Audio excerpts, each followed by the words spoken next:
Kalsiyum və natrium hidrid verib MM kütlələri eynidir deyir və bunların artıqlaması ilə su ilə reaksiyasından alınan hidrogenin həcmi 5,6 litrdir. Bunların reaksiyasını yazaq.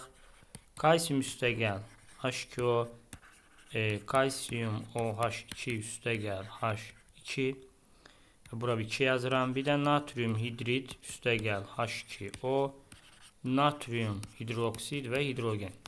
İndi burada bunu necə yazırıq biz? Məsələn, bu MM eynidir, yəni M və M götürmək bir-birinə bərabərdir deməkdir. Məsələn, kalsiyumun ayeri 40-dır, natrium hidridinki 24-dür. Gəl belə eləyək. Bunu 24 eləmək üçün bunu 0,6 mol götürək. 0,6-nı 40-a vuranda 24. Kalsiyum 0,6 moldursa, hidrogen də 0,6 moldur. Burada 24 ise bu 1 moldursa 1'in 1'ədir. Bu da 0,1. 0,1 yox. Çox üzr istəyirəm.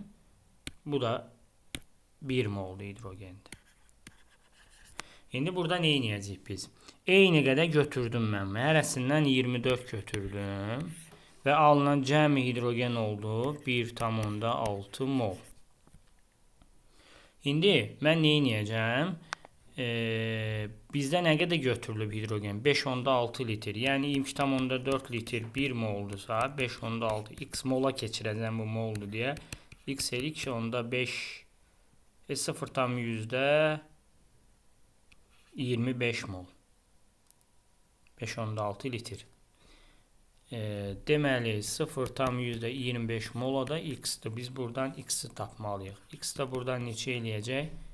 24 olsun 0,25 bölünsün 1,6 o da eləyir 6 bölünsün 1,6 o da eləyir 3,75. Yəni cavabımız Y variantı.